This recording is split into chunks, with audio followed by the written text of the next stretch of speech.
बोली श्री सदगुरु भगवान की जय। बोल श्री गौरी शंकर भगवान की जय। बोली सचियां जोता वाली माता की सदा ही जय। बोली श्री सांचे दरबार की जय।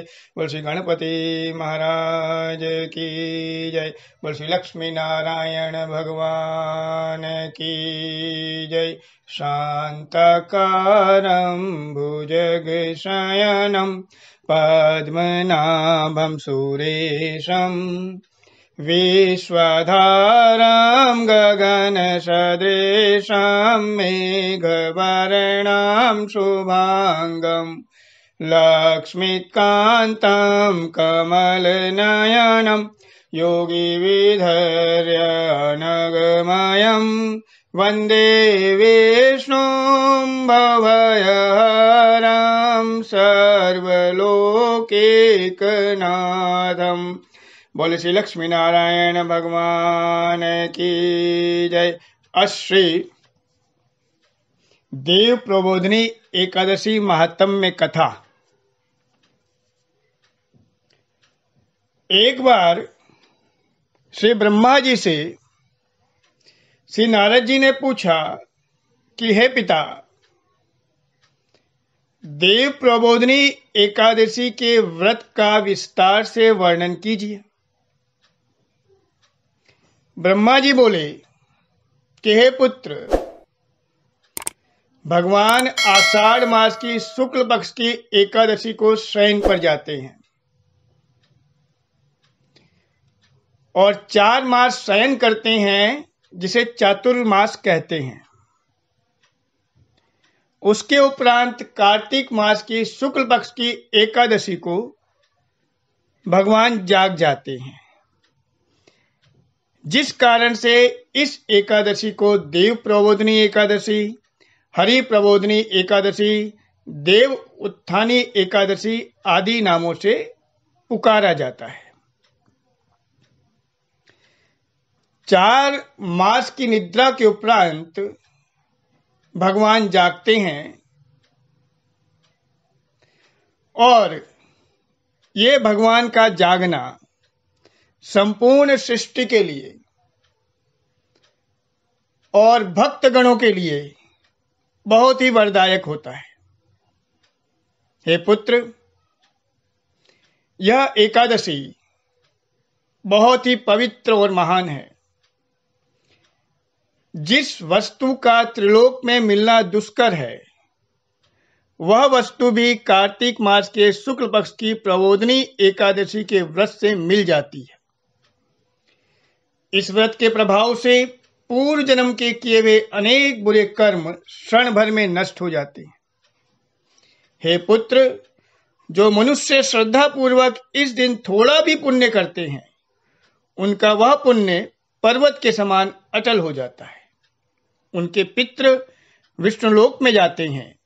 ब्रह्म हत्या आदि महान पाप भी देव प्रबोधिनी एकादशी के दिन व्रत करने से और रात्रि को जागरण करने से नष्ट हो जाते हैं। इस दिन भगवान को भक्तगण बड़े प्रेम से जगाते हैं। उत्तिष्ठ गोविंद, उत्तिष्ठ गरुड़ध्वजा, उत्तिष्ठ कमलकांत, त्रिलोक्यम मंगलम कुरु।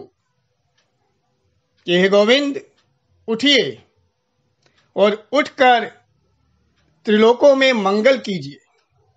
हे नारद, मनुष्य को भगवान की प्रसन्नता के लिए कार्तिक मास की इस एकादशी का व्रत अवश्य करना चाहिए। जो मनुष्य इस एकादशी व्रत को करता है, वह धनवान, योगी, तपस्वी तथा इंद्रियों को जीतने वाला होता है। क्योंकि एकादशी भगवान को बहुत प्रिय है और कार्तिक मास भी अत्यंत प्रिय है। और कार्तिक मास की शुक्ल पक्ष की यह एकादशी भगवान को प्रिय से भी प्रिय है। इस एकादशी के दिन जो मनुष्य भगवान की प्राप्ति के लिए दान, तप, होम यज्ञ आदि करते हैं, तुलसी जी की सेवा करते हैं, तुलसी जी का पूजन करते हैं उन्हें अक्षय पुण्य मिलता है। इसलिए हे नारद, तुमको भी विधि पूर्वक श्री लक्ष्मी नारायण भगवान की पूजा करनी चाहिए। इस एकादशी के दिन मनुष्य को ब्रह्म मुहूर्त में उठकर व्रत का संकल्प लेना चाहिए और पूजा करनी चाहिए। रात्रि को भगवान के समीप गीत, नृत्य, कथा, कीर्तन करते हुए रात्रि व्यतीत करने का प्रयास करना चाहिए। प्रबोधिनी एकादशी के दिन विभिन्न प्रकार के पुष्प, अगर, धूप आदि से भगवान की आराधना करनी चाहिए। शास्त्रोक्त विधि से भगवान को जगाना चाहिए कि भगवान जागिए, हमें अभय प्रदान कीजिए। भगवान की प्रेम से आराधना करनी चाहिए, भगवान को अर्घ्य देना चाहिए। इसका फल तीर्थ और दान आदि से करोड़ गुना अधिक होता है। हे पुत्र, शास्त्रों में विभिन्न प्रकार के पुष्पों से भगवान की पूजा अर्चना का विधान है।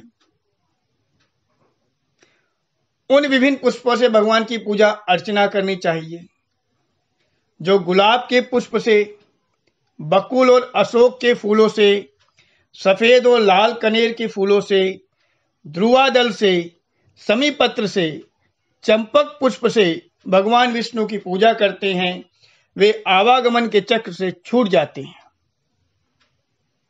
सारांश यह है कि भगवान भाव के भूखे हैं, प्रेम के भूखे हैं। अगर ये सब वस्तुएं उपलब्ध नहीं हो पाती तो भगवान को भाव से भजिए, भाव से पूजन कीजिए। भगवान अवश्यमेव आशीर्वाद देते हैं। इस प्रकार रात्रि में भगवान की पूजा करके प्रातःकाल स्नान के पश्चात द्वादशी के दिन भगवान की प्रार्थना करते हुए गुरुदेव की पूजा करनी चाहिए और सदाचारी व पवित्र ब्राह्मणों को दक्षिणा देकर अपने व्रत को पूर्ण करना चाहिए। हे पुत्र, जो व्यक्ति हरिशयनी एकादशी से चातुर्मास व्रत प्रारंभ करते हैं, उनका यह व्रत देव उत्थानी एकादशी के दिन पूर्ण होता है।